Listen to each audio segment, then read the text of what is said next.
Geography की lecture series के lecture number 2 में आज जो हम टॉपिक डिस्कस करने जा रहे हैं वो कल वाले टॉपिक को ही कंटिन्यू करेंगे, जिसका नाम है universe and our solar system. कल हमने यूनिवर्स कैसे बना था, हमारा सोलर सिस्टम किस तरह से बना था और हमारे प्लैनेट्स किस तरह से बने थे, इस बारे में पढ़ा था। आज जो है हम अपने सोलर सिस्टम के बारे में पढ़ेंगे। इस लेक्चर में जो है वो हम सन के बारे में पढ़ेंगे, प्लैनेट्स के बारे में पढ़ेंगे, प्लैनेट्स की सैटेलाइट्स के बारे में पढ़ेंगे, कुछ साइंटिफिक मिशंस के बारे में पढ़ेंगे और देन हम कल मैंने आपको एक मिस्ट्री स्लाइड दी थी, उसके बारे में हम कुछ डिस्कशन करेंगे यहाँ पे कि वो मिस्ट्री स्लाइड की मिस्ट्री क्या थी, उसको हम आज सॉल्व करेंगे। देन हम अपने मून के ओरिजिन के बारे में पढ़ेंगे। देन हम फैक्ट्स अबाउट मून के बारे में पढ़ेंगे जो हमारे एग्जाम पॉइंट ऑफ व्यू से इंपॉर्टेंट रहेंगे। ये सारे के सारे फैक्ट्स जो भी प्रीवियस लेक्चर में थे या आने वाले लेक्चर्स में रहेंगे या इस लेक्चर में है, वो सारे के सारे आपके एग्जाम पॉइंट ऑफ व्यू से इंपॉर्टेंट है। तो फैक्ट्स आपने जो है या तो कॉपी में लिख लेने हैं या जैसा भी आपको सुटेबल लगे वैसे करना है।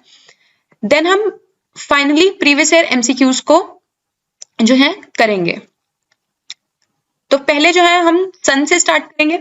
पहले जो है वो हम अपने सन से स्टार्ट करेंगे। तो भी हम प्लैनेट्स यहाँ पे डिस्कस करने जा रहे हैं या जो भी स्टार्स हम डिस्कस करेंगे वो हम अर्थ के रिस्पेक्ट में डिस्कस करेंगे। मतलब अर्थ से उनकी दूरी क्या है, अर्थ के कंपैरिजन में वो कितने बड़े हैं या छोटे हैं, अर्थ के कंपैरिजन में उनके ऊपर लाइफ है या नहीं है। तो जो भी हम पढ़ेंगे वो अर्थ के कंपैरिजन में ही पढ़ेंगे। तो जो सन है, पहला जो फैक्ट है वो ये है कि वो नियरेस्ट स्टार है अर्थ का, मतलब सबसे जो नियरेस्ट स्टार है अर्थ से वो है सन। और सेकेंड नियरेस्ट स्टार जो था वो मैंने कल आपको बताया था कल वाले लेक्चर में। सेकेंड नियरेस्ट स्टार जो है वो है प्रॉक्सिमा सेंचुरी। मुझे लगता है सबको याद होना चाहिए क्योंकि कल के लेक्चर में ये बात आपको बताई गई थी। अगर किसी को लेक्चर क्लियर नहीं है तो दोबारा से वो लेक्चर वो देख सकते हैं। नेक्स्ट जो फैक्ट है सन के बारे में वो ये है कि सन जो है वो हाइड्रोजन और हीलियम जैसी गैसेस से मिलके बना हुआ है। तो कल जब हमने नेबुलर हाइपोथेसिस की थी उसमें मैंने आपको बताया था कि जो भी लाइटर गैसेस है वो सेंटर की तरफ को आती है। उन लाइटर गैसेस का मैंने आपको बताया था लाइटर गैसेस कौन कौन सी थी, हाइड्रोजन और हीलियम, और उससे हमारा सन बना था। तो जो सन है उसका जो मेन कॉन्स्टिट्यूएंट है वो है हाइड्रोजन और हीलियम। अब हमें न्यूक्लियर फिजन और न्यूक्लियर फ्यूजन के बारे में सबको आई थिंक पता ही होगा। मैं ये मान के चल रही हूँ कि न्यूक्लियर फिजन और फ्यूजन के बारे में सबको नॉलेज है। तो होता क्या है कि सन में हमारे बहुत सारे हाइड्रोजन के एलिमेंट्स हैं, हाइड्रोजन के एटम्स है वहां पे। तो ये हाइड्रोजन के एटम्स जो है एक दूसरे के साथ कोलाइड करते हैं और बनाते हैं हीलियम एटम। और जब वो हीलियम एटम बनाते हैं तो जब दो अलग अलग एटम्स एक दूसरे के साथ कोलाइड करेंगे या बम्बार्ड करेंगे तो बहुत सारे अमाउंट में एनर्जी जनरेट होती है। तो वो जो एनर्जी जनरेट होती है उसकी वजह से सन का जो टेम्परेचर है वो थाउजेंड्स में है। क्लियर है? यहाँ पे एक डायग्राम है वो बताई गई है जहां पे दो हाइड्रोजन के जो एलिमेंट्स हैं, हाइड्रोजन के जो एटम्स हैं वो एक दूसरे के साथ कोलाइड कर रहे हैं और फाइनली हीलियम एटम को बना रहे हैं और एक न्यूट्रॉन जो है वो रिलीज हो रहा है और कुछ अमाउंट में एनर्जी रिलीज हो रही है। तो यही जो प्रोसेस है यही सन के अंदर चलती है। मतलब हाइड्रोजन वहां पे जो है, कोई भी हाइड्रोजन एटम्स वहां पे एक दूसरे के साथ कोलाइड करेंगे और फाइनली हीलियम एटम जो है वो फॉर्म करेंगे और इस प्रोसेस के दौरान एनॉर्मस अमाउंट ऑफ एनर्जी जो है वो प्रोड्यूस होती है, जो कि रिस्पॉन्सिबल है सन की इतने ज्यादा टेम्परेचर के लिए। क्लियर है? अब हम देखेंगे कि साइज क्या है अर्थ सन का। जो सन का साइज है वो अर्थ के कंपैरिजन में 13 लाख टाइम्स ज्यादा है। मतलब अगर लेट्स से अगर मान के चलते कि साइज जो है वो अर्थ का x है तो सन का साइज क्या रहेगा, 13 into x जो रहेगा वो सन का साइज रहेगा। यहाँ पे मैं y जो है वो साइज ऑफ सन मान के चल रही हूँ। तो साइज ऑफ सन जो है that is 13 lakh times of size of earth. Clear है? कल आपको जो है कल के लेक्चर में आपको एक प्रीवियस ईयर एमसीक्यू दिया गया था जिसमें आपसे पूछा गया था कि कौन कौन से मिशंस, वहां पे नंबर ऑफ मिशंस जो थे वो बताए गए थे, उनमें से पूछा गया था कौन सा मिशन जो है वो सन से एसोसिएटेड है। तो यहाँ पे जो है वो आपका क्लियर हो जाना चाहिए, जो मिशन है सन से related that is Aditya L1। अब इसको याद करने का मैं आपको एक तरीका बता देती हूँ। आदित्य जो है, आपने हिंदी में पर्यायवाची पढ़े होंगे।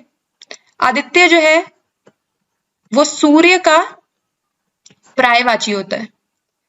तो आदित्य L1 जो है that is mission related to sun. Aditya का मतलब है सन, ठीक है। ये L1 L2 पॉइंट्स जो है ये आपके लिए इंपॉर्टेंट नहीं है, तो ये बस आपने ये याद रखना है, आदित्य L1 मिशन जो है वो सन से रिलेटेड है। अब हम नेक्स्ट स्लाइड पे चलते हैं। नेक्स्ट सन के बाद क्या आता है, हमारे प्लैनेट्स। सन को क्या सराउंड करके रखते हैं, हमारे प्लैनेट्स। प्लैनेट्स मतलब, प्लैनेट्स को हम कहते हैं ग्रह, ठीक है। जो हमारा सूरज है वो ग्रहों से जो है सराउंडेड है। अब ये जो ग्रह हैं या प्लैनेट्स हैं, इनकी क्लासिफिकेशन की गई है। इनको दो कैटेगरीज में डिफाइन किया गया है। फर्स्ट जो होती है दैट इज टेरेस्ट्रियल प्लैनेट, और सेकंड जो होते हैं वो होते हैं जोवियन प्लैनेट्स। फर्स्ट जो है वो टेरेस्ट्रियल प्लैनेट्स है, सेकंड जो है जोवियन प्लैनेट्स है। टेरेस्ट्रियल प्लैनेट्स को रॉकी प्लैनेट्स भी कहा जाता है और इनर प्लैनेट्स भी कहा जाता है। इसी तरह से जो जोवियन प्लैनेट्स हैं उनको गैसियस प्लैनेट्स और आउटर प्लैनेट्स कहा जाता है। अब यहां से आपको ये तो बात समझ में आ रही है कि टेरेस्ट्रियल प्लैनेट्स और रॉकी प्लैनेट्स, ठीक है, ये तो समझ में आ रहा है कि कठोर होंगे, धरती जैसे होंगे, तो टेरेस्ट्रियल और रॉकी आपको समझ में आ रहा है। तो जोवियन जो है और गैसेस है ये भी आपको समझ में आ रहा है कि गैसेस से रिलेटेड है, यहाँ पे कोई हार्ड सरफेस नहीं है, क्लियर है। बट ये इनर प्लैनेट और आउटर प्लैनेट्स क्या है, अब इसके बारे में हम आगे डिस्कस करते हैं। पहले हम देख लेते हैं टेरेस्ट्रियल और जोवियन प्लैनेट्स के बीच में थोड़ा सा डिफरेंस, कि इन दोनों के बीच में डिफरेंस क्या है, किन किन प्लैनेट्स को टेरेस्ट्रियल प्लैनेट्स कहा जाता है, किन को जो है जोवियन प्लैनेट्स जो है वो कहा जाता है। तो यहाँ पे जो है मरकरी जो है, वीनस, अर्थ और मार्स, ये चारों के चारों जो हैं ये टेरेस्ट्रियल प्लैनेट्स हैं हमारे, क्लियर है। बाकी जो जुपिटर है, सैटर्न है, यूरेनस है, नेपच्यून है, ये हमारे जोवियन प्लैनेट्स या गैसियस प्लैनेट है। अब मैं अगर यहाँ पे एक चीज को देखूं तो वो ये है कि हमें पता है कि मरकरी जो है सन के सबसे नियरेस्ट है, सन के सेकंड नियरेस्ट है वीनस, थर्ड नियरेस्ट है अर्थ और फोर्थ नियरेस्ट है मार्स। तो इसका मतलब सन के नजदीक जो ये पहले के चार प्लैनेट्स हैं ये सारे के सारे टेरेस्ट्रियल प्लैनेट्स हैं, और सन से दूर जो फिफ्थ, सिक्स्थ, सेवेंथ और एट्थ प्लैनेट है, मतलब सन से जैसे जैसे दूरी बढ़ती जा रही है वैसे वैसे प्लैनेट्स जो है उनकी कैरेक्टरिस्टिक्स भी चेंज हो रही है। तो जो नियरेस्ट है वो टेरेस्ट्रियल है, जो पहले चार नियरेस्ट है वो टेरेस्ट्रियल है, जो आगे वाले चार है वो जोवियन प्लैनेट्स है या गैसियस हैं। इससे हमें दो चीजें पता चल रही हैं कि सन के नजदीक जो प्लैनेट है उनका सरफेस जो है वो हार्ड है, जो दूर जाते जा रहे हैं उनका सरफेस जो है गैसियस है, मतलब वो गैसेस के बने हुए हैं। जो अर्थ, जो सन से रिलेटेड, सन के रिस्पेक्ट में चार नियरेस्ट प्लैनेट है उनको हम इनर प्लैनेट्स बोल रहे हैं। हमने देखा कि टेरेस्ट्रियल प्लैनेट्स को हम इनर प्लैनेट्स भी बोलते हैं, तो सन के नियरेस्ट जो चार प्लैनेट्स हैं उनको हम इनर प्लैनेट्स भी बोल रहे हैं, और सन के जो दूरी पे चार प्लैनेट्स हैं उनको हम आउटर प्लैनेट्स बोल रहे हैं, क्लियर है। अब मैं आपको बताऊंगी कि ना इनर प्लैनेट्स और आउटर प्लैनेट्स क्यों बोलते हैं, बट पहले आप बस ये याद रखिए जो सन के नियरेस्ट प्लैनेट्स हैं वो इनर प्लैनेट्स हैं, सन के जो दूर प्लैनेट्स हैं वो आउटर प्लैनेट्स हैं। एक और चीज याद रखनी है, सन के जो नियरेस्ट प्लैनेट है वो हार्ड सरफेस के हैं, सन से जो दूर के प्लैनेट्स हैं वो गैसियस फॉर्म में है, ठीक है। नेक्स्ट जो पॉइंट है वो ये है कि जो टेरेस्ट्रियल प्लैनेट्स हैं उनकी डेंसिटी हायर होती है क्योंकि वो हाई हेवी मेटेलिक मिनरल्स के बने हुए होते हैं। जो जोवियन प्लैनेट्स हैं वो गैसेस के बने होते हैं, तो उनकी डेंसिटी जो होती है वो कंपैरेटिवली लोअर होती है। टेरेस्ट्रियल प्लैनेट्स में या तो कोई भी मून नहीं होगा या उनके कुछ नेचुरल मून होते हैं या नेचुरल सैटेलाइट्स बोल लीजिए। मून्स और नेचुरल सैटेलाइट्स सेम ही चीज है। यहाँ पे एक एग्जांपल दी गई है, जैसे अर्थ का एक मून है, हमें पता है ये रात को चांद निकलता है, तो वो अर्थ की जो है नेचुरल सैटेलाइट है। जो अर्थ का मून है वो अर्थ की नेचुरल सैटेलाइट है, क्लियर है। तो जो जोवियन प्लैनेट्स हमारे होते हैं या गैसियस प्लैनेट होते हैं उनके जो नेचुरल सैटेलाइट होते हैं वो लार्जर नंबर में होते हैं, ठीक है, बस आपने ये बात याद रखनी है, जो हमारे टेरेस्ट्रियल प्लैनेट्स हैं उनका या तो कोई मून नहीं होगा या बहुत ही कम मून होंगे। जो जोवियन प्लैनेट्स हैं उनके पास बहुत ज्यादा मात्रा में या बहुत ज्यादा नंबर्स में उनके नेचुरल सैटेलाइट्स या मून्स होते हैं। क्लियर है? अब हम देखते हैं हमारी नेक्स्ट स्लाइड पे क्या है। तो हमारी नेक्स्ट स्लाइड पे जो है वो हमारे टेरेस्ट्रियल प्लैनेट, टेरेस्ट्रियल और जोवियन प्लैनेट्स की क्लासिफिकेशन को बताएंगे। ठीक है, हमने देखा हमारे टेरेस्ट्रियल प्लैनेट्स को हम इनर प्लैनेट्स बोलते हैं, जोवियन प्लैनेट्स को हम आउटर प्लैनेट्स बोलते हैं। अब हम यहाँ पे इस डायग्राम के थ्रू या इस फ्लो के थ्रू ये देखेंगे कि उनको इनर प्लैनेट्स और आउटर प्लैनेट्स क्यों कहा जाता है। तो हमने प्रीवियस स्लाइड में ये डिस्कस किया था कि इनर प्लैनेट्स कौन कौन से हैं हमारे, मरकरी है, वीनस है, अर्थ है और मार्स। तो ये चारों जो थे वो हमारे इनर प्लैनेट हैं। और इसके अलावा जो बाकी बचे हुए 4 प्लैनेट्स हैं, that is Jupiter, Saturn, Uranus and Neptune, they all were outer planets. अब इन्हें इनर प्लैनेट क्यों कहा जाता है और बाकी प्लैनेट्स को आउटर प्लैनेट क्यों कहा जाता है? तो यहां पे अगर हम देखें मार्स को, जो मार्स यहां पे इस ऑर्बिट में मूव कर रहा है और ये जुपिटर, इसके बीच में ये एक हैवी सी बेल्ट है। ये आप देख रहे हो बहुत सारे मटेरियल यहां पे फ्लो कर रहा है इन दोनों बेल्ट्स के बीच में। इन दोनों ऑर्बिट्स के बीच में ये एक हैवी मेटल जो है डस्ट पार्टिकल्स की या किसी भी आइसी रॉक्स की जो है एक बेल्ट सी है। इस बेल्ट को कहते हैं asteroid belt, asteroid belt. Mars और जुपिटर के बीच में एक एस्टेरॉयड बेल्ट है। इस एस्टेरॉयड बेल्ट से जो भी प्लैनेट्स अंदर की तरफ को हैं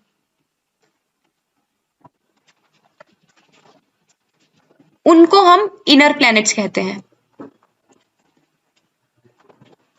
इस एस्टेरॉयड बेल्ट से जितने भी अंदर की तरफ को प्लैनेट्स हैं वो इनर प्लैनेट्स हैं, और इस एस्टेरॉयड से बाहर की तरफ को जो भी प्लैनेट्स हैं दे आर आउटर प्लैनेट्स। अब क्लियर हो गया कि टेरेस्ट्रियल प्लैनेट्स को इनर प्लैनेट क्यों कहा जाता है और जोवियन प्लैनेट्स को आउटर प्लैनेट्स क्यों कहा जाता है।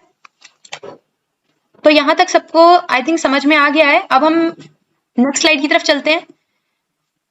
अभी हमने सन के बारे में डिस्कस कर लिया, इनर प्लैनेट्स आउटर प्लैनेट्स के बारे में डिस्कस कर लिया। अब हम आते हैं प्लैनेट्स के ऊपर ही। अभी हमने सन के बारे में डिस्कस कर लिया है और हमने इनर प्लैनेट्स आउटर प्लैनेट्स के बारे में डिस्कस कर लिया है। अब हम प्लैनेट्स के बारे में डिस्कस करेंगे। तो पहला जो प्लैनेट है, जो सन के सबसे नियरेस्ट प्लैनेट है, सन का सबसे nearest planet that is mercury. हम मरकरी के बारे में स्टडी करेंगे। इसके बारे में ज्यादा कुछ स्टडी करने के लिए है नहीं, क्योंकि अभी तक इस पे कुछ भी साइंटिफिक स्टडीज जो है वो ज्यादा की नहीं गई हैं। रीजन ये, एक तो सन के बहुत ज्यादा नजदीक है, बहुत ही ज्यादा गर्म है और यहाँ पे सोलर फ्लेयर्स जो हैं वो आते रहती हैं। अब सोलर फ्लेयर्स आती है, उसका नुकसान क्या है कि जो भी हम मिशन भेजेंगे वो सोलर फ्लेयर से डिस्ट्रॉय हो जाएगा। तो अभी तक ज्यादा कुछ इस पे भेजा नहीं गया है क्योंकि वो वायबल ही नहीं है, वो पॉसिबल ही नहीं है। क्लियर है? तो इसके बारे में ज्यादा कुछ होगा नहीं। बस इसमें जो कुछ फैक्ट्स है वो ये है कि ये क्लोजेस्ट प्लैनेट है सन के। दूसरा ये कि इस पे पानी नहीं है। अब सन के इतने ज्यादा नजदीक है, सन यहाँ पे अर्थ पे इतनी इवेपोरेशन कर देता है, तो आप मानिए मरकरी पे तो एक बूंद पानी की नहीं बचेगी। वहां पे कोई गैसेस नहीं है, मरकरी पे कोई गैसेस नहीं है, क्योंकि सारी की सारी जो गैसेस हैं वो सन ने अपने अंदर एनगल्फ कर ली हैं। मतलब सन के पास देखो, सन के पास रहने का कितना बड़ा नुकसान है। अभी तक जो मिशंस भेजे गए हैं मरकरी पे वो थे मरियाना 10, ये थोड़ा पुराना मिशन है, बट मैसेंजर जो है ये रीसेंट मिशन था जो मरकरी पे भेजा गया है। ठीक है, तो इसके बारे में इतना ही है। आगे एक और जो फैक्ट है वो ये है कि मरकरी जो है वो सन के अराउंड रिवॉल्व होने के लिए 88 डेज लेता है। ये आपने नोट कर लेना है। सन के अराउंड रिवॉल्व करने के लिए मरकरी जो है वो 88 डेज लेता है। ये सन के नियरेस्ट है, तो सबसे ज्यादा जल्दी जो रेवोल्यूशन कंप्लीट करता है सन के अराउंड वो मरकरी ही है। क्लियर है? अब हम नेक्स्ट स्लाइड की तरफ चलते हैं। नेक्स्ट जो है वो वीनस के बारे में पढ़ेंगे। वीनस जो है वो सन से सेकंड क्लोजेस्ट प्लैनेट है। ये सन से सेकंड क्लोजेस्ट प्लैनेट है और अर्थ के सबसे ज्यादा क्लोज है। मतलब it is closest to the sun and second planet from the sun. ये ब्राइटेस्ट प्लैनेट भी है। इसको ब्राइटेस्ट प्लैनेट इसलिए बोलते हैं, पहले तो देखो ये अर्थ के सबसे ज्यादा क्लोज है तो सबसे ज्यादा ब्राइटर यही नजर आएगा हमें। क्लियर है? तो इसीलिए इसको ब्राइटेस्ट प्लैनेट बोलते हैं। आप इसको अपनी आंखों से भी देख सकते हो, अपनी नेकेड आइज से भी देख सकते हो, आपको टेलीस्कोप की जरूरत नहीं है। वीनस को इवनिंग स्टार, मॉर्निंग स्टार और वेल्ड प्लैनेट भी बोला जाता है। इवनिंग स्टार इसलिए क्योंकि ये इतना ज्यादा ब्राइटर है कि सुबह और शाम हमें दिखता है, इसलिए इसको मॉर्निंग स्टार और इवनिंग स्टार बोला जाता है। वेल्ड प्लैनेट इसको इसलिए कहा जाता है क्योंकि ये गैसेस से एनगल्फ्ड है। मतलब इसके अराउंड इतने ज्यादा गैसेस की क्लाउड्स है ना कि इसका सरफेस विजिबल नहीं है, इसीलिए इसको वेल्ड प्लैनेट भी बोला जाता है। तो आपको कोई क्वेश्चन आए कि इवनिंग स्टार, मॉर्निंग स्टार या वेल्ड प्लैनेट किसको बोला जाता है, तो वो है वीनस। क्लियर है? जो हमारा मरकरी था वो एंटी क्लॉकवाइज डायरेक्शन में रोटेट करता है। हमारे सोलर सिस्टम में सिर्फ ऐसे दो ही प्लैनेट्स है जो क्लॉकवाइज डायरेक्शन में रोटेट करते हैं। एक तो हो गया हमारा वीनस, जो वीनस है वो क्लॉकवाइज डायरेक्शन में रोटेट करता है, और दूसरा जो है यूरेनस। सिर्फ हमारे सोलर सिस्टम में यही दो प्लैनेट्स हैं जो क्लॉकवाइज डायरेक्शन में रोटेट करते हैं। बाकी सारे के सारे इंक्लूडिंग अर्थ एंटी क्लॉकवाइज डायरेक्शन में जो है रोटेट करेंगे। हमारे सोलर सिस्टम का जो हॉटेस्ट प्लैनेट है, मतलब सबसे ज्यादा गर्म जो प्लैनेट है, वो वीनस है। ये इतना ज्यादा हॉट है कि मरकरी से भी ज्यादा हॉट है। मतलब मरकरी से भी ज्यादा हॉट है। आपको पता है मरकरी जो है वो सन के सबसे ज्यादा करीब है, तो सबसे ज्यादा हॉट किसको होना चाहिए? मरकरी को। बट सबसे ज्यादा हॉट जो है वो वीनस है। अब इसका रीजन क्या है कि इसके पास गैसेस क्लाउड्स हैं। गैसेस क्लाउड्स हैं, तो जब भी सन से रेडिएशंस वीनस की तरफ को आती हैं, वो आ गई उसके सरफेस पे आ गई, तो जब ये बाहर दोबारा रिफ्लेक्ट होती हैं सरफेस से वीनस के, तो ये जो गैसियस क्लाउड है ये एक ब्लैंकेट की तरह जो है एक्ट करता है और इसको पूरा का पूरा गर्म कर देता है। इसीलिए वीनस का टेम्परेचर जो है वो मरकरी से भी ज्यादा है, इसीलिए इसको हॉटेस्ट प्लैनेट बोला जाता है। क्लियर है? इसलिए इसको हॉटेस्ट प्लैनेट बोला जाएगा। अब हम देखेंगे कुछ ऐसे हिस्टोरिक मिशंस जो वीनस से रिलेटेड है, जिसको मैगेलान बोला जाता है। ये जो मिशंस हैं ये अब टर्मिनेट कर दिए गए हैं। तो फर्स्ट जो मिशन है दैट इज मैगेलान, दूसरा है वीनस एक्सप्रेस, थर्ड है एकात्सुकी, और अभी जो रिसेंट मिशंस रिलेटेड हैं Venus say that is da Vinci, Veritas और एनविजन मिशन। दा विंची और वेरिटास मिशन जो है ये नासा के हैं, ये नासा के मिशन है। नासा आपको पता है यूएसए की स्पेस एजेंसी है। एनविजन जो है ये यूरोपियन स्पेस एजेंसी का जो है मिशन है वीनस के लिए। क्लियर है? अब हम नेक्स्ट जो है स्लाइड पे चलते हैं। नेक्स्ट जो है वो अर्थ के बारे में है। अर्थ जो है वो जितने भी इनर प्लैनेट्स हैं, हमने इनर प्लैनेट्स देख लिए मरकरी, मार्स, वीनस और अर्थ, उन सब में जो सबसे बड़ा साइज है वो अर्थ का है। यहां पे आपको एक डायग्राम दिख रही है, यहां पे आपको एक डायग्राम दिख रही है। ये हमारी अर्थ है, ये इक्वेटर है जो इससे पास हो रहा है, ये एक लॉन्गिट्यूड है। अर्थ जो है सन की तरफ को 23.5 डिग्री की तरफ टिल्टेड है। मतलब अर्थ जो है वो ऐसा नहीं है कि सीधा रोटेट कर रही है, वो अपनी उसका जो नॉर्थ पोल है वो 23.5 डिग्री पे है। मतलब ये स्ट्रेट जो लाइन है, स्ट्रेट वर्टिकल लाइन है, इससे कंपैरिजन में जो उसका नॉर्थ पोल है वो 23.5 डिग्री पे टिल्टेड है। बस इस तरह से आपने याद रखना है। ठीक है?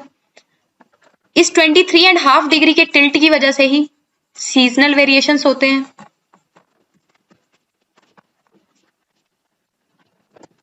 डे एंड नाइट का वेरिएशन होता है, डे एंड नाइट वेरिएशन होते हैं। आप देखिए ना, अगर अर्थ अपने एक्सिस पे टिल्ट नहीं होती तो हमारा जो डे की लेंथ है, मतलब अगर 12 घंटे का दिन होता तो 12 घंटे की ही रात होती, नाइट लेंथ के अराउंड होता। मतलब जितना लंबा दिन होता उतनी लंबी रात होती।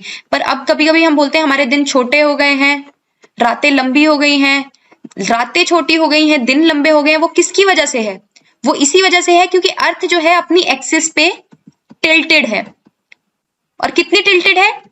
23.5 डिग्री टिल्टेड है। तो फिर वो इक्वेटर के साथ कितना एंगल बनाती है? अगर 23.5 डिग्री यहाँ पे टिल्टेड है तो बनाएगी 66.5 डिग्री का एंगल, 66.5 डिग्री का एंगल बनाएगी इक्वेटर से। बस आपने ये दो चीजें याद रखनी है यहाँ पे।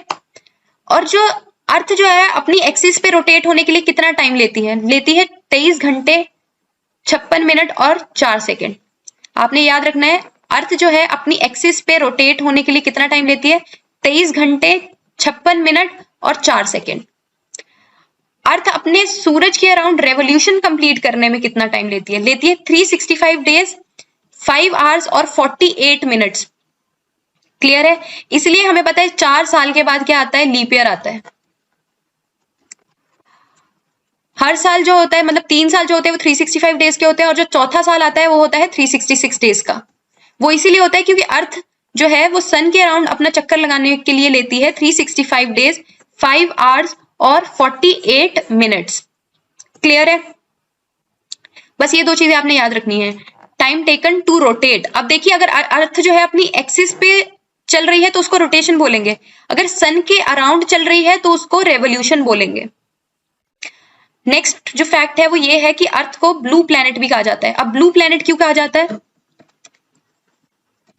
अर्थ को ब्लू प्लैनेट कहा जाता है क्योंकि अर्थ पे जो 79% जो है वो पानी है। वो पानी ओशंस में है, लेक्स में है, रिवर्स में है, ग्लेशियर्स में है, ग्राउंड वाटर है। मतलब वाटर के कितने भी सोर्सेस हो सकते हैं, वो अर्थ का 79% पोर्शन बनाते हैं, इसलिए अर्थ को ब्लू प्लैनेट कहा जाता है। क्लियर है? कल हमने आपको एक क्वेश्चन दिया था जिसमें पूछा गया था कि सबसे ज्यादा डेंसिटी कौन से प्लैनेट की है, तो highest density of all the planets जो है वो अर्थ की है। मतलब सबसे ज्यादा जो डेंसिटी है वो अर्थ की है। अर्थ की एक नेचुरल सैटेलाइट है, वो सबको पता है, मून। हमारा जो चांद है वो अर्थ की नेचुरल सैटेलाइट है। क्लियर है? अब हम नेक्स्ट स्लाइड की तरफ को चलते हैं। यहाँ पे आई थिंक सबको सब कुछ क्लियर है। नेक्स्ट हम पढ़ते हैं हमारे सन से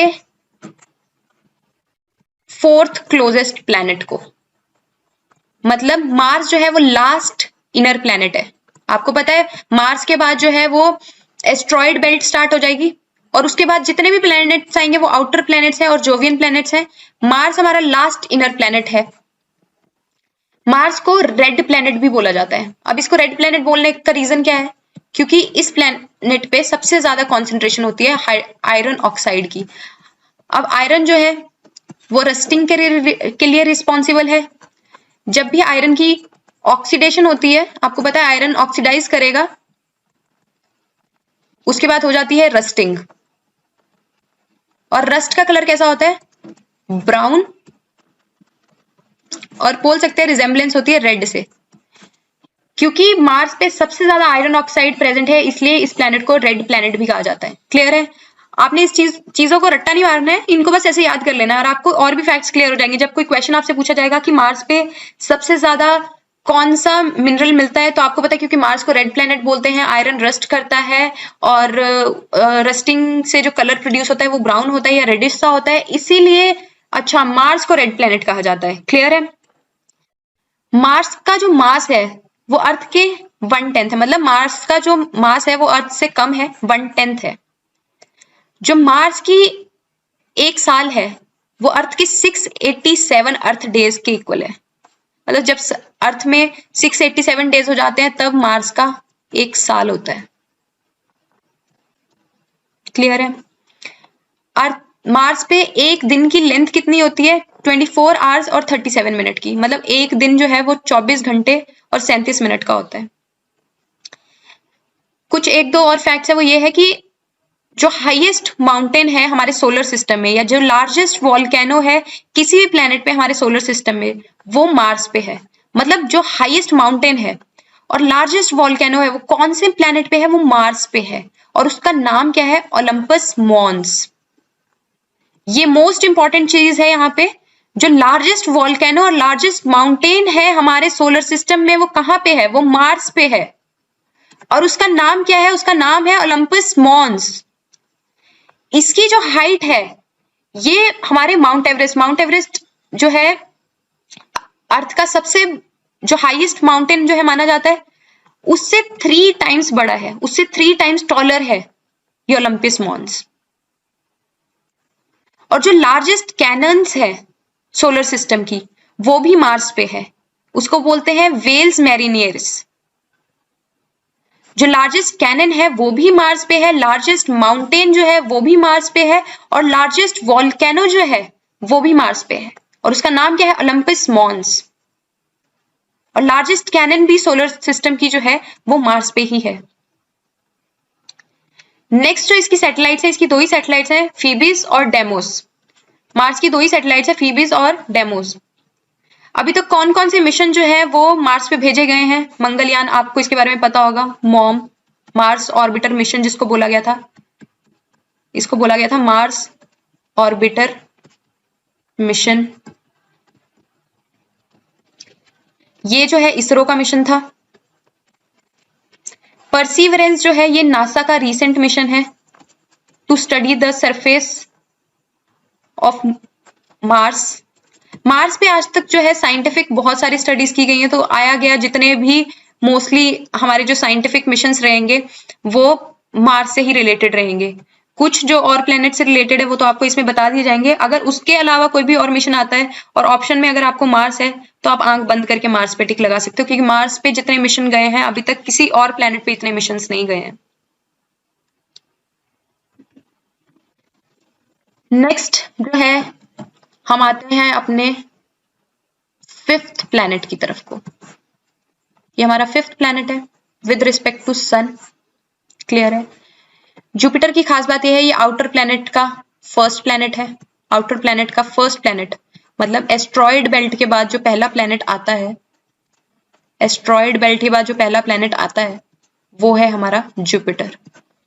जुपिटर जो है हमारे सोलर सिस्टम का लार्जेस्ट प्लैनेट है, मतलब सबसे बड़ा प्लैनेट जो है हमारे सोलर सिस्टम का वो जुपिटर ही है। जुपिटर को विंटर प्लैनेट भी बोला जाता है। विंटर प्लैनेट का मतलब है, इसका मतलब वहां पे टेम्परेचर बहुत ही ज्यादा कम होता होगा। अब टेम्परेचर बहुत ही ज्यादा कम होने का मतलब क्या है, इसको किस तरह से समझ सकते हैं? अब सन से इसकी दूरी बहुत ज्यादा है और सन से इसकी दूरी के बीच में एक एस्ट्रॉयड बेल्ट भी आती है जिसमें बहुत सारे एस्ट्रॉयड्स हैं। अब एस्ट्रॉयड्स आपको मैं थोड़ा सा बता देती हूँ यहाँ पे एस्ट्रॉयड्स क्या होते हैं। एस्ट्रॉयड्स हमारे रॉकी मटेरियल्स हैं, ये हमारे रॉकी मटेरियल्स हैं या आइस के टुकड़े हो सकते हैं, आइसी मटेरियल्स हो सकते हैं या डस्टी पार्टिकल्स हो सकते हैं जो हमारे सन के अराउंड या किसी भी स्टार के अराउंड जो है वो रोटेट करते हैं। अब हम देखेंगे ये एस्ट्रॉइड्स भी रोटेट कर रहे हैं, प्लैनेट भी रोटेट कर रहे हैं, बट प्लैनेट्स को हमने प्लैनेट्स बोला है, एस्ट्रॉइड्स को हमने एस्ट्रॉइड्स, ऐसा क्यों? तो आने वाली लेटर स्लाइड्स में हम इसके बारे में डिस्कस करेंगे, बट पहले हम जुपिटर के बारे में पढ़ लेते हैं। जुपिटर को विंटर प्लैनेट कहा जाता है क्योंकि इसका जो एवरेज टेम्परेचर है वो बहुत ही ज्यादा लो है। कितना है? -148 डिग्री सेल्सियस। कितना ज्यादा लो है? -148 डिग्री सेल्सियस। जुपिटर के बहुत, यहाँ पे आप जुपिटर की जो है फोटो देख रहे हैं, वहां पे डिफरेंट तरीके के इसके मून्स बताए गए हैं। ये सारे के सारे जो लिखे हैं कैलिस्टो, लो, यूरोपा, गैनेमाइड, ये सारे के सारे जो हैं ये सारे के सारे जुपिटर के सैटेलाइट्स हैं या जुपिटर के मून्स बोल सकते हैं। But out of all the 4, मतलब इन चारों मून्स में, मतलब कैलिस्टो, लो, यूरोपा और गैनेमाइड में सबसे लार्जेस्ट जो सैटेलाइट है दैट इज गैनेमाइड। लार्जेस्ट सैटेलाइट जो है जुपिटर की दैट इज गैनेमीड। ठीक है, गैनेमीड जो है वो लार्जेस्ट सैटेलाइट है जुपिटर की। अब देखिए यहाँ पे आपको ना एक ग्रेट स्पॉट दिख रहा है जुपिटर के ऊपर, ये रेड स्पॉट। अगर पूछा जाए कि रेड स्पॉट किससे रिलेटेड है तो भाई वो जुपिटर से रिलेटेड है। और ये क्या बताता है ये बताता है कि मतलब अभी रिसेंटली जब इस पे स्टडी की गई थी तो ये बताया गया था कि ये जो रेड स्पॉट है यहाँ पे बहुत ही ज्यादा हैवी स्टॉर्म जैसी सिचुएशन है, मतलब यहाँ पे गैसेस का इतना ज्यादा हैवी स्टॉर्म मतलब तूफान है, इसलिए ये ऐसे सर्कुलर मोशन में है और ये स्पॉट की तरह विजिबल है। क्लियर है? अभी तक जुपिटर पे जो मिशन भेजा गया है that is Juno mission. Juno mission अगर पूछा जाए किससे रिलेटेड है तो वो जुपिटर से रिलेटेड है। क्लियर है? बस यही चीज आपने यहाँ पे याद रखनी है। अब हम नेक्स्ट स्लाइड की तरफ चलते हैं। नेक्स्ट जो है वो है सैटर्न। हमने देखा था जुपिटर के बारे में, जुपिटर हमारा फर्स्ट सबसे लार्जेस्ट प्लैनेट है और जो हमारा सेकंड लार्जेस्ट प्लैनेट है वो है हमारा सैटर्न। जुपिटर का जो मून है वो सबसे लार्जेस्ट सैटेलाइट है पूरे सोलर सिस्टम में, उसका नाम था गैनीमीड। जो सेकंड लार्जेस्ट सैटेलाइट है वो सैटर्न से रिलेटेड है और उसका नाम है टाइटन। आपको एक बात यहाँ पे सबसे इंपॉर्टेंट चीज बतानी है कि total number of natural satellites जो है सैटर्न की वो 82 के अराउंड है और ये हाईएस्ट है यहाँ पे, इसीलिए मैंने इसी का मेंशन किया है। ज्यादा करूंगी तो सब आप सारी याद करोगे। तो सैटर्न की जो है highest number of natural satellite है। और कौन से प्लैनेट की सबसे कम सैटेलाइट है तो वो है मरकरी और दूसरा है वीनस। ये दोनों प्लैनेट्स ऐसे हैं जिनकी कोई भी सैटेलाइट नहीं है, नो सैटेलाइट। इनकी कोई सैटेलाइट नहीं है, इनका कोई मून नहीं है, नो मून। क्लियर है? अब देखिए सैटर्न की ब्यूटी क्या है। सैटर्न की जो ब्यूटी है वो इसकी रिंग्स हैं। देखिए यहाँ पे रिंग्स आ रही हैं, कितनी सुंदर लग रही हैं। इन रिंग्स को सबसे पहले स्टडी करने वाला कौन था? वो था गैलीलियो। गैलीलियो ने सबसे पहले सैटर्न के अराउंड रिंग्स जो हैं उनको पॉइंट किया था। उन्होंने कहा कि सैटर्न जो है बहुत सारी अच्छी सुंदर सुंदर रिंग से जो है सराउंडेड है, तो ये बताया था गैलीलियो ने। बट ये जो रिंग है ये क्या एक्चुअली में रिंग है? ये रिंग जो है वो आइस और डस्ट पार्टिकल से मिलके बनी हुई है। तो इसके अराउंड जो रिंग है वो रोटेट कर रही है। तो किस मटेरियल की बनी है? वो डस्ट पार्टिकल्स की है, आइसी मटेरियल्स की है जो उसके अराउंड रोटेट कर रहे हैं या रिवॉल्व कर रहे हैं। अब हम देखेंगे कि सैटर्न से रिलेटेड साइंटिफिक मिशन कौन सा था। तो सैटर्न से रिलेटेड जो साइंटिफिक मिशन है that is Cassini Titan. Clear है? अब इसको आप कैसे याद रख सकते हो? हमने देखा टाइटन जो है सैटर्न का मून है, सेकंड लार्जेस्ट मून है सोलर सिस्टम का। कैसिनी टाइटन जो है वो बेसिकली सैटर्न के मून टाइटन को स्टडी करने के लिए लॉन्च किया गया था। ऐसा सैटर्न को डायरेक्ट स्टडी करने के लिए नहीं लॉन्च किया गया था, बट सैटर्न के इस मून को जो है स्टडी करने के लिए कैसिनी टाइटन मिशन जो है उसको लॉन्च किया गया था। और ये मिशन किसका है? ये मिशन नासा का है। क्लियर है? अब हम नेक्स्ट स्लाइड की तरफ चलते हैं। नेक्स्ट जो है वो यूरेनस के बारे में है। यूरेनस को 7th प्लैनेट है फ्रॉम द सन। ये 3rd बिगेस्ट प्लैनेट है। फर्स्ट हमने देख लिया, फर्स्ट बिगेस्ट प्लैनेट था जुपिटर, सेकंड है हमारा सैटर्न एंड थर्ड कौन सा है? यूरेनस। अब आप ये एक बात देखिए, ये सारे के सारे जो आउटर प्लैनेट्स हैं इनके साइज कितने ज्यादा बड़े हैं कि मतलब ये फर्स्ट पे है, सेकंड पे और थर्ड पे है। क्लियर है? अब आप ये देखिए कि जैसे जैसे सन से इनकी दूरी बढ़ती जा रही है, जुपिटर सबसे बड़ा है, जुपिटर 5th पे था, सैटर्न 6th पे था, यूरेनस 7th पे था और सबसे बड़ा है जुपिटर। तो जैसे जैसे सन से इनकी दूरी बढ़ती जा रही है वैसे वैसे साइज रिड्यूस होता जा रहा है। क्लियर है? तो एस्ट्रॉइड बेल्ट से जो आउटर प्लैनेट, पहला सबसे आउटर प्लैनेट जुपिटर आता है, उसी का साइज सबसे बड़ा है। तो यूरेनस को सबसे पहले डिस्कवर किसने किया था? विलियम हेर्शेल ने जो है इसको डिस्कवर किया था। इस पे क्वेश्चन बन सकता है, ये मोस्ट इंपॉर्टेंट चीज है आपके एग्जाम पॉइंट ऑफ व्यू से, वेरी इंपॉर्टेंट।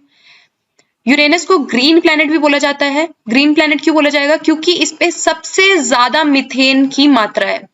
ग्रीन प्लैनेट इसलिए बिकॉज ऑफ मीथेन। मीथेन की वजह से, मीथेन का केमिकल फॉर्मूला होता है CH4, यहाँ पे सबसे ज्यादा मीथेन मिलती है और methane is responsible for the possibility of life. तो यहाँ पे मीथेन की सबसे ज्यादा जो है क्वांटिटी मिलती है, इसलिए इसको ग्रीन प्लैनेट बोलते हैं। अभी तक आपको पता होगा कि सबसे ज्यादा जो लाइफ जिस प्लैनेट पे पॉसिबल है वो कौन है, वो अर्थ है। हमारे सोलर सिस्टम में सिर्फ अर्थ ही है जहां पे लाइफ पॉसिबल है। उसका भी रीजन देखेंगे कि वहां पे अर्थ पे ही सिर्फ लाइफ पॉसिबल क्यों है। अब इसका साइज देख लेते हैं। यूरेनस का साइज जो है वो 4 टाइम्स है अर्थ के साइज से, मतलब अर्थ के साइज से 4 गुना ज्यादा बड़ा है। यूरेनस को आइस जाइंट भी कहा जाता है और इसको लॉप साइडेड प्लैनेट भी बोला जाता है। मतलब आपने ये चीज याद रखनी है, अगर कभी पूछा जाए कि आइस जाइंट प्लैनेट या लॉप साइडेड प्लैनेट कौन सा है, तो उसका आंसर है यूरेनस। यूरेनस को आइस जाइंट भी बोला जाता है और उसको लॉप साइडेड प्लैनेट भी बोला जाता है। अब इसको लॉप साइडेड क्यों बोला जाता है, अगर हम इसकी डायग्राम की तरफ को देखें तो हम देखेंगे कि कोई भी जब हमने पीछे सैटर्न को देखा था तो सैटर्न कैसा था, सैटर्न ऐसा था, उसके रिंग्स ऐसे थे। यहां पे देखिए यूरेनस ऐसे है बट इसके रिंग्स अपसाइड डाउन है। क्लियर है। तो अगर हम देखें, हमने पहले पढ़ा था अर्थ के केस में कि अर्थ जो है वो 23.5 डिग्री टिल्टेड है। यूरेनस जो है वो सबसे ज्यादा 98 डिग्री टिल्टेड है अपनी एक्सिस पे। सबसे ज्यादा जो प्लैनेट अपनी एक्सिस पे टिल्टेड है दैट इज यूरेनस। इसीलिए इस प्लैनेट को लोप साइडेड प्लैनेट भी बोला जाता है। लोप साइडेड प्लैनेट इसलिए बोला जाता है बिकॉज ऑफ मैक्सिमम टिल्ट। मैंने आपको एक बात पहले भी बताई थी जब हम वीनस पढ़ रहे थे। वीनस के केस में वीनस मैंने आपको बताया था क्लॉकवाइज डायरेक्शन में रोटेट करता है, और मैंने वहां पे आपको एक बात बताई थी, वीनस के अलावा सिर्फ यूरेनस ऐसा और प्लैनेट है जो क्लॉकवाइज डायरेक्शन में रोटेट करता है। बाकी सारे के सारे प्लैनेट्स जो हैं वो एंटी क्लॉकवाइज डायरेक्शन में रोटेट करते हैं। अगर कभी क्वेश्चन आ जाए आपको कि कौन कौन से प्लैनेट्स जो हैं वो क्लॉकवाइज डायरेक्शन में रोटेट करते हैं, तो आंसर इज वीनस और यूरेनस। इसके अलावा कोई भी प्लैनेट नहीं है। बस आपने यही दो याद रखना है कि क्लॉकवाइज डायरेक्शन में रोटेट करते हैं, बाकी सारे एंटी क्लॉकवाइज डायरेक्शन में। बस इतना सा याद रखना है, वीनस और यूरेनस क्लॉकवाइज। अब नेक्स्ट पे चलते हैं। नेक्स्ट हमारा लास्ट प्लैनेट है हमारे सोलर सिस्टम का, नेपच्यून। ये 8th प्लैनेट भी है। नेपच्यून जो है वो 8th प्लैनेट और लास्ट प्लैनेट है हमारे सोलर सिस्टम का। नेपच्यून को हम यूरेनस ट्विन भी बोलते हैं, क्योंकि देखने में आप देखिए, आपने यूरेनस को देखा, यूरेनस और नेपच्यून एक जैसे ही लग रहे हैं, इसलिए इसको यूरेनस का ट्विन भी बोला जाता है। ये यूरेनस का ट्विन भी है। अच्छा, आप यहाँ पे यूरेनस ट्विन तो हो गया, अर्थ का ट्विन किसको बोला जाता है? अर्थ का ट्विन किसको बोला जाता है? अर्थ का ट्विन बोला जाता है वीनस को। यूरेनस का ट्विन है नेपच्यून और अर्थ का ट्विन है वीनस। उसको ट्विन क्यों बोला जाता है? क्योंकि उसकी रिजेम्बलेंस ऑलमोस्ट जो है अर्थ जैसी है, इसलिए वीनस को अर्थ का ट्विन बोला जाता है। नेपच्यून जो है वो रिंग से जो है सराउंडेड होती है और उनका टेम्परेचर कितना होता है? सब जीरो टेम्परेचर, मतलब 0 से भी कम टेम्परेचर होता है। उन रिंग से जो है ये सराउंडेड होगी। नेपच्यून की 14 सैटेलाइट्स होती हैं। नेपच्यून की जो सैटेलाइट्स हैं उनका नंबर जो है वो 14 है। इसका जो लार्जेस्ट मून है वो ट्राइटन है। क्लियर है। अब हम थोड़ा सा यहाँ पे देख लेते हैं कि हमने सबसे लार्जेस्ट सैटेलाइट जो थी वो जुपिटर की पड़ी थी। जुपिटर की सैटेलाइट जो थी सबसे बड़ी थी, उसका नाम था गैनेमीड। उसके बाद हमने पढ़ा था उससे छोटा प्लैनेट था सैटर्न, और उसका मून जो सेकंड लार्जेस्ट मून है हमारे सोलर सिस्टम में दैट वाज टाइटन, और वो है सैटर्न का। नेक्स्ट जो है वो हमने यूरेनस के बारे में पढ़ा था। देन हमने नेपच्यून के बारे में पढ़ा, और टाइटन के बाद जो थर्ड लार्जेस्ट मून आता है वो है हमारा ट्राइटन, जो कि नेपच्यून से रिलेटेड है। क्लियर है। तो गैनेमीड सबसे बड़ा मून है, नेचुरल सैटेलाइट है हमारे सोलर सिस्टम में। सेकंड नंबर पे टाइटन है, थर्ड पे हमारा ट्राइटन है, और ट्राइटन जो है वो नेपच्यून की नेचुरल सैटेलाइट है। क्लियर है। अब हम नेक्स्ट स्लाइड पे चलते हैं। हमने बोला कि नेपच्यून जो है वो हमारा 8th प्लैनेट है और लास्ट प्लैनेट है, बट व्हाट अबाउट प्लूटो? पहले हमने पढ़ा था कि प्लूटो हमारा 9th प्लैनेट है। हमने बचपन से तो यही पढ़ा था कि हमारे सोलर सिस्टम में 9 प्लैनेट्स है और एक सन है, तो हमारा 9वां प्लैनेट तो प्लूटो था। बट उसका क्या हुआ? कहाँ गया प्लूटो? क्या प्लूटो प्लैनेट है? नहीं, प्लूटो अब प्लैनेट नहीं रहा। देखिए प्लूटो कितना उदास है, क्योंकि प्लूटो से प्लैनेट होने की डेजिग्नेशन छीन ली है। ये डेजिग्नेशन कौन देता है कि प्लूटो प्लैनेट है या नहीं है? ये देते हैं IAU, that is international astronomical union. Pluto से ये डेजिग्नेशन जो है IAU ने जो छीन ली है, क्योंकि अब प्लूटो प्लेनेट नहीं रहा, इसलिए प्लूटो इतना उदास है। अब प्लूटो के पास कुछ काम नहीं बचा तो प्लूटो सो रहा है। अब हम देखते हैं कि IAU कैसे डिसाइड करता है कि कोई भी जो एस्ट्रोनॉमिकल ऑब्जेक्ट है, कोई भी एस्ट्रोनॉमिकल ऑब्जेक्ट है वो प्लैनेट है या नहीं है। Why there is addition and deletion in the category of planets, मतलब प्लैनेट्स की कैटेगरी में हम बार बार एडिशन और सब्सट्रैक्शन क्यों करते रहते हैं। मतलब हमने किसी प्लैनेट को किसी को बोल दिया ये प्लैनेट है, किसी को बोल दिया ये प्लैनेट नहीं है। कितनी बड़ी कंट्रोवर्सी चली थी जब प्लूटो को प्लैनेट बोलना था नहीं बोलना था। कभी प्लूटो को बोला प्लैनेट है, कभी बोला नहीं है। अब हम कुछ कैटेगरीज या कुछ डेफिनेशन देंगे जो IAU ने दी है, जिसमें अगर उस कैटेगरी में कोई फॉल करता है तो वो हमारा प्लैनेट है, अगर उस कैटेगरी में कोई फॉल नहीं करेगा तो वो प्लैनेट नहीं है। तो देखेंगे प्लूटो को क्या डेजिग्नेशन अभी दी गई। प्लूटो प्लैनेट तो नहीं बचा। अब देखते हैं IAU की डेफिनेशन के अकॉर्डिंग प्लैनेट क्या है। प्लैनेट जो है एक ऑब्जेक्ट है जो सन के अराउंड जो है ऑर्बिट करेगी, मतलब सन के अराउंड हमने बोला रिवॉल्व करेगी, orbits the sun or has sufficient mass to assume hydrostatic equilibrium or nearly a round shape। मतलब पहली बात तो ये वो सन के अराउंड रिवॉल्व करे, दूसरी बात ये कि उसकी राउंड शेप होनी चाहिए, थर्ड ये कि वो सैटेलाइट नहीं होना चाहिए, मतलब किसी और का मून नहीं होना चाहिए, किसी भी और एस्ट्रोनॉमिकल ऑब्जेक्ट का मून नहीं होना चाहिए, और फोर्थ जो सबसे इंपॉर्टेंट चीज है वो ये है कि उसका पाथ जो है वो क्लियर होना चाहिए। पाथ शुड बी क्लियर, उसका पाथ क्लियर होना चाहिए जिस भी ऑर्बिट में वो रोटेट कर रहा है। अब देखते हैं कि प्लूटो प्लैनेट क्यों नहीं रहा, उसने कौन सी जो है डेफिनेशन को पूरा नहीं किया। हमने देखा वो सन के अराउंड तो ऑर्बिट करता है, तो फर्स्ट जो है कंडीशन को वो सेटिस्फाई कर रहा है। राउंड शेप भी है प्लूटो की, राउंड शेप भी है। प्लूटो किसी की सैटेलाइट भी नहीं है, प्लूटो जो है खुद में एक ऑब्जेक्ट है जिसके मून है या जिसकी नेचुरल सैटेलाइट्स हैं। बट जो फोर्थ कंडीशन है जो ये बोलती है कि उस एस्ट्रोनॉमिकल ऑब्जेक्ट का पाथ जो है वो क्लियर होना चाहिए, प्लूटो ने इस फोर्थ कंडीशन को जो है वो सेटिस्फाई नहीं किया। फोर्थ कंडीशन जो है वो सेटिस्फाई नहीं हुई थी, इसलिए प्लूटो को प्लैनेट की कैटेगरी से आउट कर दिया। क्लियर है। तो अब प्लूटो का जो डेजिग्नेशन है वो क्या है। प्लूटो प्लैनेट तो रहा नहीं, तो प्लूटो जो है उसको अब बोलते हैं ड्वार्फ प्लैनेट। प्लूटो अब जो है वो ड्वार्फ प्लैनेट है, इसीलिए प्लूटो नाराज है। अब चलते हैं आगे की तरफ को।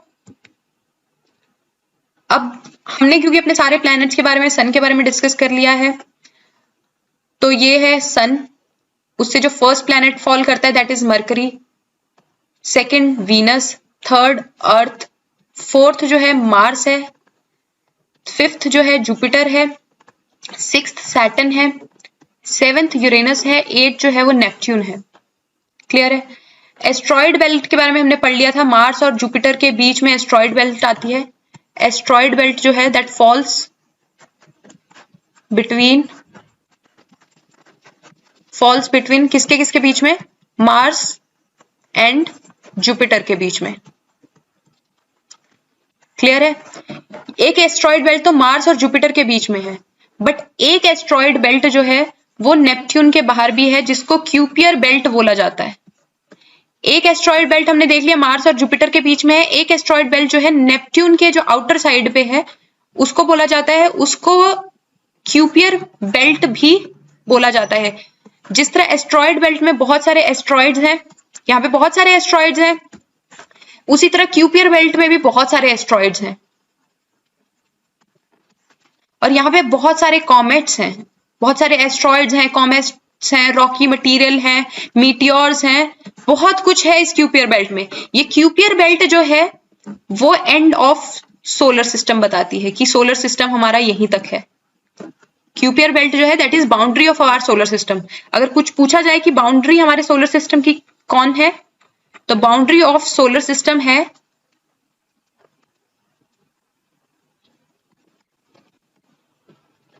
Kuiper belt. क्लियर है? क्यूपर बेल्ट ऑलमोस्ट जैसे एस्ट्रॉइड बेल्ट है वैसी ही है। क्लियर है? यहां तक मुझे लगता है सबको क्लियर होना चाहिए। अब इस डायग्राम से आपको और ज्यादा क्लैरिटी आ गई होगी। अब नेक्स्ट स्लाइड की तरफ को चलते हैं। अब हमने देखना है कि मून्स का कंपैरिजन। तो अर्थ के कंपैरिजन में देखेंगे, अर्थ सबसे बड़ी है, वीनस उससे छोटा है, मार्स उससे छोटा है। जो मून है गैनेमाइड, वो जुपिटर का लार्जेस्ट मून है, बट वो मार्स से साइज में छोटा है। आप देखिए मरकरी जो है वो जुपिटर के इस मून से भी छोटी है। और लास्ट में आता है प्लूटो। ये आपके खुद के कंपैरेटिव स्टडीज के लिए, तो आप इसको देख लीजिएगा। यूरोपा हमने देखा था, ये किसका मून है? ये जुपिटर का मून है। और अभी रिसेंटली ये बहुत ही ज्यादा न्यूज में है। यूरोपा जो है बहुत ही ज्यादा न्यूज में है।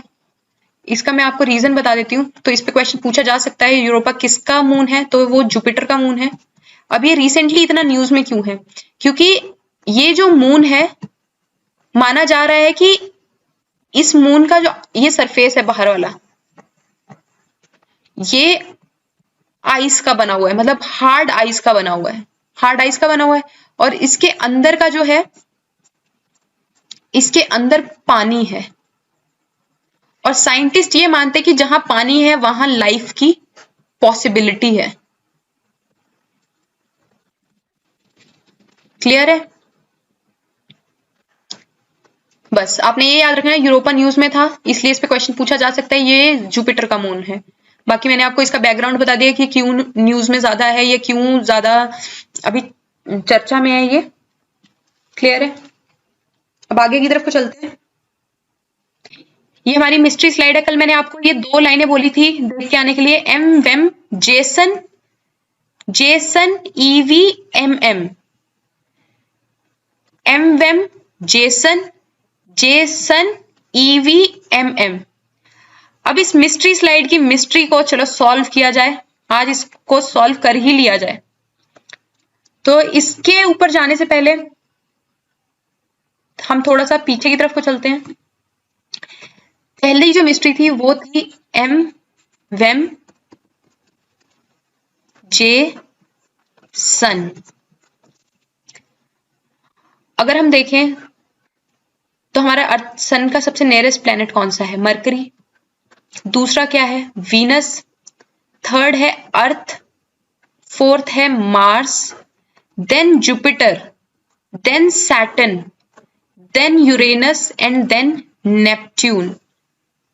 तो अगर मैं इसको देखूं, एम वेम जे सन, एम वेम जे सन, जो मैंने आपको कल ट्रिक दी थी वो किसको याद करने के लिए? वो ट्रिक इस चीज को याद करने के लिए, सन के सबसे नियरेस्ट प्लेनेट कौन सा है और सन से कौन सा प्लेनेट जो है वो दूरी पे है, मतलब कौन सा प्लेनेट फारदेस्ट है। इस सीक्वेंस पे क्वेश्चन पूछे जा सकते हैं, इसलिए इसके लिए आपको ट्रिक दी गई है। अगर आपको ये नहीं याद करनी है तो इसके लिए एक और इलेबोरेटेड ट्रिक जो है, जो एनसीईआरटीज में भी मेंशन है, that is my very educated mother just served us noodles। इससे इस एम से बनता है Mercury, then Venus, then Earth, then Mars, then Jupiter, then Saturn. अस से बनेगा यू से यूरेनस एंड एन से नेपट्यून। आपको जो कंफर्टेबल लगे आप उस ट्रिक से इसको याद कर सकते हैं। My very educated mother just served us noodles, इस ट्रिक से भी आप याद कर सकते हैं, या एम वेम जेसन से भी याद कर सकते हैं। अब हम अपनी दूसरी ट्रिक की तरफ को आते हैं, जो मैंने आपको दूसरा मिस्ट्री स्लाइड में ट्रिक दी थी, that was Jason EV M M. Jason EV M M. दूसरी थी जेसन ईवी एम एम। ठीक है, अब इसको थोड़ा सा देख लेते हैं, पहले इस स्लाइड को थोड़ा सा क्लियर कर लेते हैं। आपको उसके बारे में थोड़ा पता चल गया होगा। अभी इसको देख लेते हैं। दूसरी ट्रिक जो थी मैंने दी थी जेसन EVMM।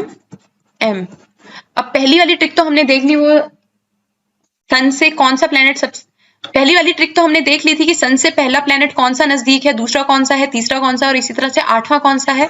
बट अब ये दूसरी ट्रिक किस लिए है? ये दूसरी ट्रिक किसके लिए है? ये दूसरी ट्रिक जो है वो साइज का ऑर्डर बताएगी, साइज का ऑर्डर इन डिक्रीजिंग ऑर्डर में, डिक्रीजिंग ऑर्डर में बताएगी। क्लियर है? तो डिक्रीजिंग ऑर्डर में बताएगी तो इसका मतलब क्या है? तो सबसे पहले जिस प्लेनेट का नाम लिखा गया है उसका सबसे ज्यादा बड़ा साइज है। तो हमने अभी अपनी स्लाइड्स में पढ़ा था सबसे लार्जेस्ट प्लेनेट कौन सा है, दैट इज हमारा जुपिटर। तो जे से जुपिटर। दूसरे पे हमने पढ़ा था सेकंड लार्जेस्ट प्लेनेट जो है that is Saturn. Third largest planet is Uranus and fourth is Neptune. Fourth जो था नेपट्यून था, फोर्थ जो है वो नेपट्यून है। फिफ्थ जो है अर्थ है। देन हमारा वीनस है, देन हमारा मार्स है, देन हमारा मरकरी है। क्लियर है? अब ये जो दो मैंने मिस्ट्री स्लाइड में आपको ट्रिक्स दी थी उससे आपके दो क्वेश्चन यहां से बन जाते हैं। एक तो ये कि सन से नियरेस्ट प्लेनेट कौन सा है और फारदेस्ट प्लेनेट कौन सा है, अब आपको कभी नहीं भूलेगा। दूसरा ये साइज के ऑर्डर का, जो साइज के ऑर्डर का ट्रिक दिया, क्योंकि क्वेश्चन कई बार पूछ लिया जाता है। कल भी मैंने आपसे जो है क्वेश्चन पूछा था जो साइज के ऑर्डर पे बेस्ड था और वो एक प्रीवियस ईयर क्वेश्चन है। तो ये जो ट्रिक है ये बहुत ज्यादा इंपॉर्टेंट है आपके लिए, ये आपने ध्यान में रखनी है। आप इसको मैंने आपको कल भी बोला था, इसको मेमोराइज कर लेना है। अब यहाँ पे मैं आपको एक और तरीका बताती हूँ। अगर आपको चलो ऑर्डर नहीं याद रहता है एग्जाम में कि साइज क्या है, बट आपको ये याद है कि सन से नियरेस्ट और फारदेस्ट प्लेनेट कौन सा है, तब भी आप इसका आंसर निकाल सकते हो, तब भी आप ऑर्डर का आंसर निकाल सकते हो। इस एस्ट्रॉइड बेल्ट को रेफरेंस मान के चलना है। ये एस्ट्रॉइड बेल्ट को रेफरेंस मान लीजिए। तो हमने बोला एस्ट्रॉइड बेल्ट से जैसे जैसे हम बाहर जा रहे हैं तो ये प्लेनेट सबसे बड़ा है, मतलब जुपिटर जो उसका नियरेस्ट प्लेनेट वो सबसे बड़ा है। दूसरा सैटर्न बड़ा है, थर्ड नंबर पे है यूरेनस और फोर्थ पे है नेपच्यून। ये ऑर्डर तो हमें समझ में आ गया। ये ऑर्डर तो हमें समझ में आ गया कि एस्ट्रॉइड बेल्ट से जैसे हम बाहर की तरफ को जाएंगे तो वैसे साइज डिक्रीज करेगा। तो जुपिटर हमारा सबसे लार्जेस्ट है, सेकंड पे सैटर्न है, थर्ड पे यूरेनस है और फोर्थ पे नेपच्यून है। ये हमें पता चल गया कि जुपिटर सबसे बड़ा है। और हमने जोवियन प्लैनेट्स और टेरेस्ट्रियल प्लैनेट्स के क्लासिफिकेशन में पढ़ा था, तो हमने ये देखा था जोवियन प्लैनेट्स जो है वो लार्जेस्ट है, मतलब उनका साइज बड़ा होता है। अब हम एस्ट्रॉइड बेल्ट से अंदर की तरफ को चले। अगर हम मार्स को छोड़ दें, ठीक है, हमें यहाँ सिर्फ दो चीजें याद रखनी है। अगर हम मार्स को छोड़ देते हैं, यहाँ दो चीजें याद रखनी है। मार्स को छोड़ देते हैं, अर्थ का साइज जो है वो नेपच्यून से छोटा है, नेक्स्ट अर्थ है, देन वीनस, नेक्स्ट जो है वीनस है। अब हमें बस ये पता है कि मरकरी जो है वो स्मॉलेस्ट प्लेनेट है हमारे सोलर सिस्टम का, तो मरकरी को लास्ट में प्लेस कर दीजिए और वीनस के बाद कर दीजिए मार्स को प्लेस। तो ये हमारा ऑर्डर निकल आएगा। अगर आप सिर्फ यही ऑर्डर निकालें एस्ट्रॉइड बेल्ट से बाहर जाने वाला कि जुपिटर सबसे बड़ा है, सैटर्न उससे छोटा है, यूरेनस उससे छोटा है और नेपच्यून उससे छोटा है, तो आप जो है क्वेश्चन सॉल्व कर ले जाएंगे। अगर आपको क्वेश्चन का थोड़ा भी उसके बारे में पता है तो आप एलिमिनेशन प्रोसेस से जो है क्वेश्चन को सॉल्व कर सकते हैं। अगर आपको ऑर्डर पता है कि सन से नियरेस्ट और फारदेस्ट प्लेनेट कौन सा है, तो आप एलिमिनेशन प्रोसेस से साइज ऑफ ऑर्डर जो है, ऑर्डर के साइज वाले क्वेश्चन जो है सॉल्व कर सकते हैं। क्लियर है? अब हम नेक्स्ट की तरफ चलते हैं। ये हमने देख लिया मिस्ट्री स्लाइड की, आज मिस्ट्री जो है वो सॉल्व। अब लिख देते हैं इस पे, सॉल्व हो चुका है ये। अब हम देखते हैं फैक्ट्स जो है हमारे सोलर सिस्टम से जो रिलेटेड है। देखिए यहाँ पे एक चीज है, जो ऑर्बिट्स हैं प्लैनेट्स के वो ऑलमोस्ट सर्कुलर शेप में रहते हैं, मतलब ऑलमोस्ट सर्कुलर फैशन में जो है वो ऑर्बिट करेंगे सन के अराउंड। बट जो कॉमेट्स होते हैं, एस्ट्रॉइड्स होते हैं या क्यूपियर बेल्ट के ऑब्जेक्ट्स हैं, वो इलिप्टिकल ऑर्बिट को फॉलो करते हैं। सर्कुलर ऑर्बिट कैसे होते हैं? ऐसे होते हैं। एलिप्टिकल ऑर्बिट कैसे होते हैं? ऐसे। क्लियर है? जोवियन प्लैनेट्स जो होते हैं वो सन की तरह होते हैं, टेरेस्ट्रियल प्लैनेट्स की तरह कम होते हैं। अब जोवियन प्लैनेट्स हमने बोला था गैसियस प्लैनेट्स होते हैं, हमारा सन जो है वो भी गैसेस से बना है। तो जब सन गैसेस से बना है तो जोवियन प्लैनेट्स की जो रिजेम्बलेंस होगी ऑफ कोर्स वो सन से ही होगी। टेरेस्ट्रियल प्लैनेट्स तो रॉकी हार्ड मटेरियल से बने हैं। क्लियर है? ये मैंने आपको पीछे एक्सप्लेन कर दिया कि अगर हम जुपिटर को रेफरेंस मान के चलें या एस्ट्रॉइड बेल्ट को हमने रेफरेंस मान लिया था, तो मार्स के एक्सेप्शन के बिना हम आइदर साइड पे अगर देखें तो साइज जो है डिक्रीज कर रहा है। मतलब जुपिटर से इधर को जाए तो साइज डिक्रीज कर रहा है, जुपिटर से इधर जाए तो साइज डिक्रीज कर रहा है। बस मार्स एक एक्सेप्शन है। क्लियर है? अब हम देखेंगे कि अर्थ और सन के बीच में कितना जो है डिस्टेंस है, उसको जो है लाइट ईयर से भी कैलकुलेट कर सकते हैं, इतने लाइट ईयर्स हैं या ऐसा है, या उसको एस्ट्रोनॉमिकल ऑब्जेक्ट से भी हम लोग कैलकुलेट कर सकते हैं। तो उसके बीच का जो एस्ट्रोनॉमिकल ऑब्जेक्ट या डिफरेंस है या डिस्टेंस है दैट इज हमारा 150 मिलियन किलोमीटर। अर्थ और सन के बीच में जो डिस्टेंस है दैट इज 150 मिलियन किलोमीटर्स। अब बात यह है कि हमने यहाँ पे दो तरह के प्लैनेट्स पढ़े हैं, इनर प्लैनेट्स और आउटर प्लैनेट्स। तो जो इनर प्लैनेट्स हैं और इंफीरियर प्लैनेट्स हैं उनमें कंफ्यूज नहीं होना। अब मैं आपको बताती हूँ इनर प्लैनेट्स क्या होते हैं। इनर प्लैनेट्स हमने देख लिया, एस्ट्रॉइड बेल्ट से अंदर की तरफ को जो प्लैनेट्स हैं उनको इनर प्लैनेट्स बोलेंगे। इंफीरियर प्लैनेट क्या है? जो अर्थ के से अंदर की तरफ को प्लैनेट है वो इंफीरियर प्लैनेट्स हैं। अब अर्थ के अंदर की साइड से तो सिर्फ दो ही प्लैनेट्स हैं, दैट इज मरकरी और उससे पहले बाद आता है वीनस। तो मरकरी और वीनस जो है वही इंफीरियर प्लैनेट्स हैं क्योंकि वो अर्थ से इनर साइड की तरफ को आते हैं। और सुपीरियर प्लैनेट्स क्या होते हैं? वो प्लैनेट्स जो अर्थ से आउटसाइड ऑर्बिट में होंगे। क्लियर है? तो उसके बाद आता है मार्स आता है, हमारा सैटर्न आता है, जुपिटर आता है, यूरेनस आता है और नेपच्यून आता है। ये सारे के सारे सुपीरियर प्लैनेट्स हैं। इंफीरियर प्लैनेट्स और सुपीरियर प्लैनेट्स में अर्थ को रेफरेंस लेना है, और जो हमारे इनर प्लैनेट्स और आउटर प्लैनेट्स है वहां पे हमने जो हमारे इनर प्लैनेट्स और आउटर प्लैनेट्स है वहां पे हमने एस्ट्रॉइड बेल्ट को रेफरेंस मानना है। क्लियर है? ये फैक्ट्स क्लियर हो गए। अब नेक्स्ट आते हैं हमारे मून के फॉर्मेशन के ऊपर कि मून किस तरह से बना था। बस आपने इधर यहाँ पे एक थ्योरी याद रखनी है, जैसे आपने यूनिवर्स के लिए बिग बैंग थ्योरी याद रखी थी और प्लैनेट्स के लिए आपने नेबुलर हाइपोथेसिस या सन के लिए नेबुलर हाइपोथेसिस याद रखी थी, वैसे मून के लिए आपने जायंट इम्पैक्ट या बिग स्प्लैट थ्योरी याद रखनी है। बिग स्प्लैट थ्योरी या जायंट इम्पैक्ट थ्योरी जो है वो आपने याद रखनी है। That is important for the origin of moon और फॉर्मेशन ऑफ मून। अब इसके बीच का इसका बैकग्राउंड क्या है? अब इसके पीछे की स्टोरी जानते हैं कि मून बना कैसे था। पहले माना जाता था, मतलब दो थ्योरीज है इसके लिए। बेसिकली ये कि ये अर्थ है और इसके साथ एक और मटेरियल अटैच था, मतलब दोनों साथ में अटैच थे। क्लियर है? और मार्स से 3 टाइम्स ज्यादा बड़ा एक एस्ट्रोनॉमिकल ऑब्जेक्ट आके इससे कोलाइड हुआ। जब ये कोलिजन हुआ तो इम्पैक्ट इतना ज्यादा था कि ये दोनों के दोनों डिसोसिएट हो गए। बट अर्थ की जो ग्रेविटेशनल पुल थी वो ऐसी थी कि मून जो है या जो ये वाला मटेरियल था वो यहां से एस्केप नहीं कर पाया और इसके अराउंड जो है घूमना स्टार्ट कर दिया। And over the period of time ये अर्थ की नेचुरल सैटेलाइट बन गया। तो over the period of time ये जो है मून बन गया और अर्थ की नेचुरल सैटेलाइट बन गया। और दूसरी थ्योरी क्या कहती है? दूसरी थ्योरी कहती है कि एक एस्ट्रोनॉमिकल ऑब्जेक्ट का जो था वो एक टुकड़ा था, उससे मार्स से बड़ा ऑब्जेक्ट जो है आके टकराया और यहाँ पे जो है डिसोसिएशन हुआ और जो मटेरियल ब्रेक हुआ था वो over the period of time उसने राउंड शेप ले ली और वो अर्थ के अराउंड जो है उसने रोटेट करना स्टार्ट कर दिया और देन मून का फॉर्मेशन हुआ था। बिग स्प्लैट थ्योरी ये कहती है जब ये डिसोसिएशन हुआ था तो जो पैसिफिक ओशन में सबसे डीपेस्ट पॉइंट है, पैसिफिक ओशन में जो सबसे डीपेस्ट पॉइंट है दैट इज मेरियाना ट्रेंच, उसका फॉर्मेशन हुआ था। क्लियर है? और मून पे जो हमें एक ब्लैक स्पॉट दिखाई देता है ना, जिसके ऊपर अभी बहुत सारी रिसर्च चल रही है, तो मून के ऊपर वो ब्लैक स्पॉट बना था। ये थ्योरी इस चीज को जस्टिफाई करती है। क्लियर है? अब आगे चलते हैं। ये आपको क्लियर हो गया होगा, स्टोरी की तरह समझ लिया। अब मैं इसको थोड़ा और अच्छे से एक्सप्लेन करती हूँ।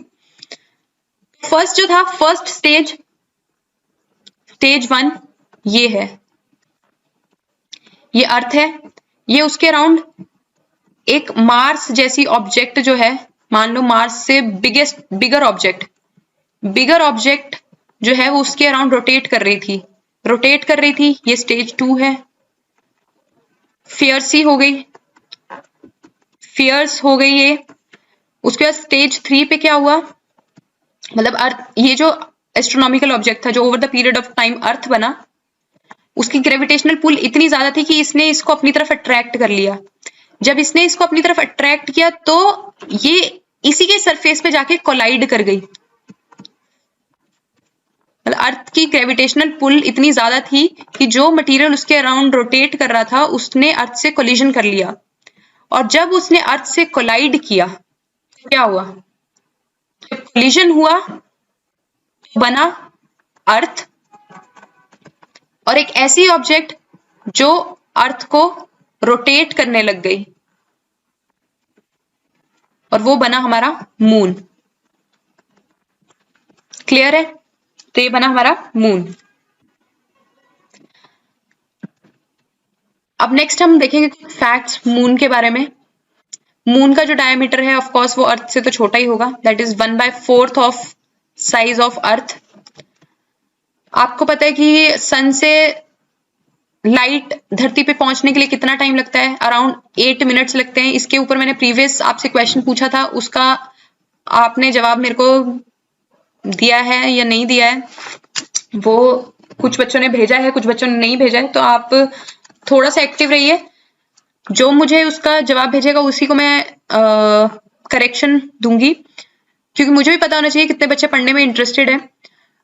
तो सन से जो अर्थ के ऊपर लाइट पहुंचने में 8 मिनट लगते हैं, वही लाइट जब मून से आती है तो वो कुछ ही सेकेंड्स में पहुंच जाती है। अब मून जो है वो अर्थ से टाइडली लॉक्ड है। ये टर्म्स ना आपने ध्यान में रखनी है, क्योंकि ये बहुत ज्यादा इंपॉर्टेंट है। कई बार एग्जाम में डायरेक्ट पूछ लिया जा सकता है कि टाइडली लॉक्ड क्या होता है। टाइडली लॉक्ड वो पोजीशन है जहां पे जो ऑर्बिटल पीरियड होता है किसी भी ऑब्जेक्ट का, वो रोटेशनल पीरियड ही इक्वल है। मतलब ऑर्बिटल पीरियड जो है वो अगर रोटेशनल पीरियड के इक्वल है किसी भी ऑब्जेक्ट का, तो उसको हम टाइडली लॉक्ड बोलेंगे कि वो टाइडली लॉक्ड है। अब अर्थ का ऑर्बिटल पीरियड अब मून का ऑर्बिटल पीरियड क्या है, दैट इज 27 डेज, और उसका रोटेशनल पीरियड भी 27 डेज है। तो इसीलिए उसको टाइडली लॉक्ड बोला जाता है कि वो अर्थ से टाइडली लॉक्ड है। क्योंकि वो अर्थ से टाइडली लॉक्ड है, इसीलिए हम हमेशा मून की एक ही साइड देख पाते हैं। आपने कभी देखा है कि मून की आपने दूसरी साइड देखी हो? आपने मून की हमेशा एक ही साइड देखी है। उसका रीजन ये है कि जो मून है वो अर्थ से टाइडली लॉक्ड है।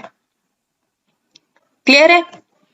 अब यहाँ पे एक फैक्चुअल चीज है, वो Neil Armstrong was the first person जिसने मून पे पैर रखा था, और जो दूसरा इंसान था वो थे बज एल्ड्रिन थे, जिन्होंने जो दूसरे थे। मून से रिलेटेड तो बहुत सारे मिशन हैं, आपने चंद्रयान देखा है, क्लियर है, अपोलो मिशंस थे। तो नासा ने अभी तक बहुत सारे मिशंस भेजे हैं मून को स्टडी करने के लिए। मून और मार्स को स्टडी करने के लिए अभी तक बहुत सारे मिशन जो है भेजे गए हैं। अभी रिसेंटली एक स्टडी के अकॉर्डिंग मून पे बहुत ज्यादा मात्रा में जो है वो हेवी मटेरियल्स प्रेजेंट है। अगर वहां से हम वो मटेरियल्स एक्सट्रैक्ट करके धरती पे लाते हैं तो वो जो हमारी पूरी वर्ल्ड जीडीपी है उससे वो 1000 और 10,000 टाइम्स ग्रेटर है। क्लियर है? तो अब हम आगे देखते हैं। नेक्स्ट जो है हमारे प्रीवियस ईयर क्वेश्चंस हैं, तो ये आपने जो है करके भेजने हैं, इनको आपने सॉल्व करना है। और जिस तरह आपने कल ईमेल आईडी पे मेरे को भेज दिए थे क्वेश्चंस के जवाब, उसी तरह आपने आज भी भेज देना है। ये हमारा सेकंड क्वेश्चन है, आप रीड कर लीजिए और इसके आंसर मेरे को भेज दीजिएगा।